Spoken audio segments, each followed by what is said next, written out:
Hello, I'm Eimear Hughes and I work in Redhill Library. Hello, good afternoon. I'm Tina Campey and I too work in Redhill Library. One likes to eat chocolate, well I certainly do, but is there a demand for books about chocolate?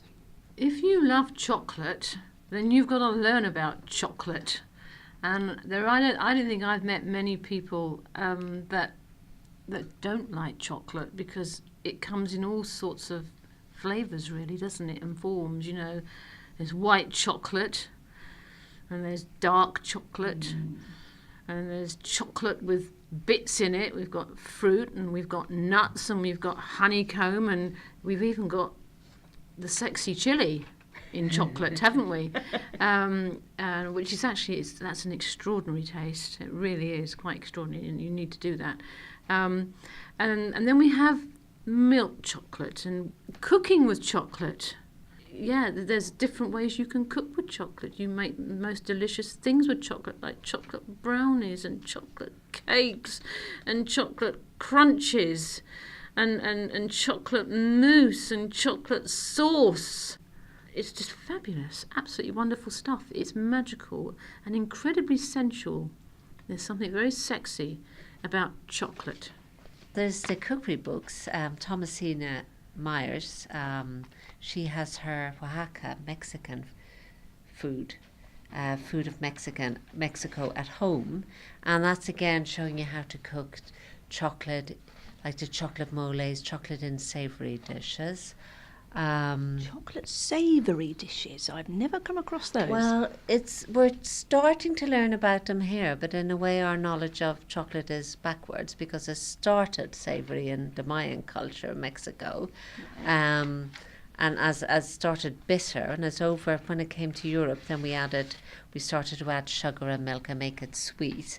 But I think that with all the cookery programs, Master Chef and all these Great British Menu and all these other programs, people are really experimenting, people are travelling, and they're learning about these chocolate. You can have chocolate mole, which is chocolate and as Tina said, chili, and you have that with a chicken dish. It's not obviously chocolate. It's not because it's bitter chocolate, but it just adds a richness, and it takes away a little of the heat. It absorbs the heat of the chili. So we've loads of cookery books here in Redhill, and then you can have all, as Tina said, all your chocolate cakes, chocolate brownies, chocolate desserts. So we have a lot of cookery books out here. And also then we have history books, which will tell you about the Mayan culture and how chocolate was found and how it was brought over to Europe. You seem to know quite a bit about this, but is there much demand for these cookery books? Huge demand, yeah, huge demand. A lot of our cookery books are always going out. People reserve them. Because it's so tied into so many celebrity chefs and everyone has their own programme. Once there's a programme, everyone wants their book. And chocolate does, as Tina said, chocolate has not gone out of date. You get fads, things go in and out. There might be avocado as the food at the time, at the moment, but chocolate doesn't go out of date. Chocolate does something to you inside, doesn't it? Chocolate, it speaks to you. When you eat chocolate, something happens to you inside, doesn't it? All right? It's this oozy feeling, this warm feeling, this cosy feeling, and it's just... And it's great because it's like a pheromone. It makes you, it's sensuous, Yes, but it also has very, very good health-giving properties. I mean, and it reduces blood pressure. So we touched on cookery books, but are there any non-fiction books other than cookery books, or maybe even some good stories around chocolate? Well, the non-fiction books, in a serious adult book, I think there's one called Corn, Cotton and Chocolate, and that's how the Maya changed the world, and that's by James O'Con. But then you've got The Chocolate Tree, which is a Mayan folktale by Lena Lowry. And then, of course, you've got the famous Charlie and the Chocolate Factory by Roald Dahl, which is wonderful because it was made into a film and then remade into a film, and it's just spawned a new generation, and every week we have a child coming in looking for Charlie and the Chocolate Factory. Oh, and then there was the book like Waterford Chocolate in 1989, and then that was made into a film. We have a book here. Is it Twinkle Twinkle Chocolate Bar? Is that what I said? It's nursery rhymes for children.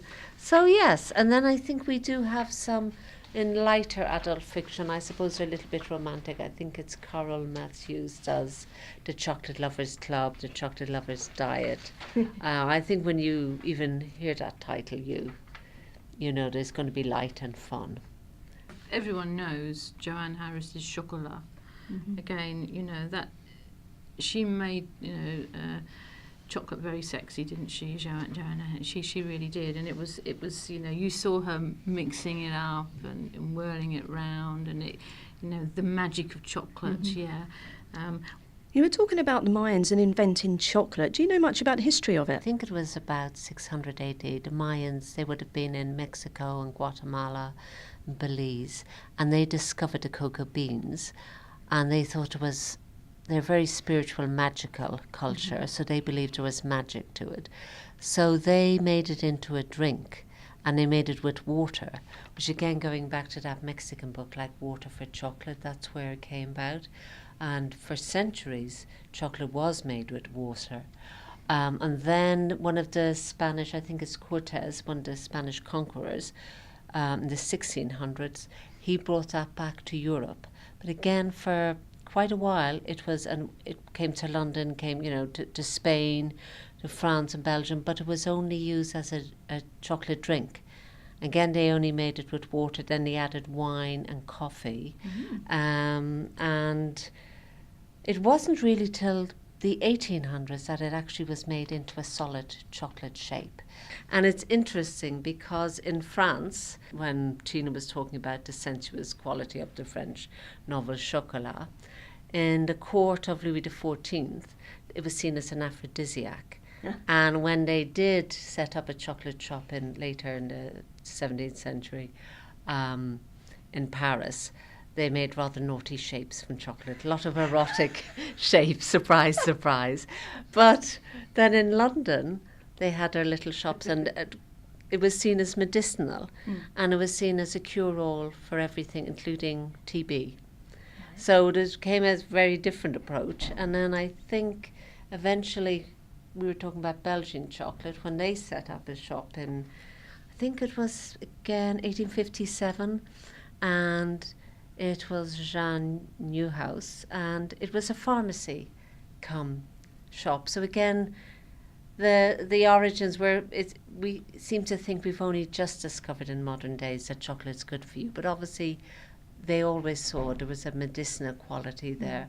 So that's really how it came through from the Mayans. It was the Spanish conquerors, and there are a lot of books about the history of the Mayans and the Aztecs later on as well. So their chocolate was seen very much as not really a sweet, and then gradually over the centuries, the Mexicans started incorporated into their cooking as a savoury and mixing it with chili.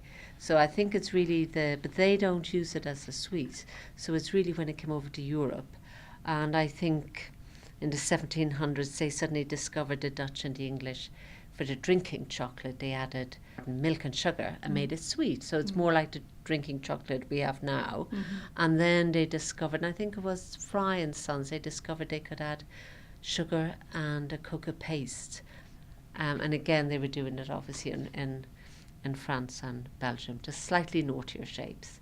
I was telling Tina a story that Leonidas, the Belgian chocolatiers, and wonderful chocolate, they have a chocolate shop in Dublin, and they were selling, I think it was around Easter, the little boy, the famous statue of the little boy peeing in the fountain.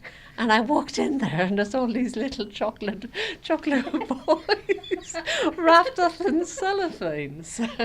Yes. I must say, I did yours. I gave them to friends, because just to see their faces when they opened it up. I wonder who bought them. Easter's not far away, and chocolate is quite often associated with Easter. And talking about chocolate Easter eggs, do you know how this came about, though, the chocolate Easter egg? Basically, since ancient times, the egg is known and has been a known symbol of fertility and new beginnings and rebirth and as Christianity spread throughout Europe, it absorbed and incorporated many pagan beliefs and customs as well. And as a symbol of new life, over the time, the egg came to represent the emergence from the tomb when Jesus was crucified to his resurrection. Mm-hmm. So decorating eggs is a custom that predates Christian custom. Cultures from many parts of the world decorate eggs at different times of the year. In the 17th and 18th centuries, the idea of the egg-shaped toy, it emerged, and these were made and sold and given to children at Easter. The eggs were often filled with sweets. The first chocolate Easter eggs were likely to be crafted in Germany and France, as Eimear has said, near the beginning of the 19th century. And the first chocolate egg in the UK is attributed to J.S. Fry from Bristol, so Fry's chocolate cream in 1873. And then, of course, you get your other companies, so that's your Nestle and your Terry's and your Cadbury's. They soon realised there's money to be made, and they followed suit. And of course, the Easter egg then market just bloomed, and it's taken off ever since. But it's basically it's new life, new beginnings, new start. So that's how it's really come about, and we're still celebrating it. Tina and Eimear, thank you very much.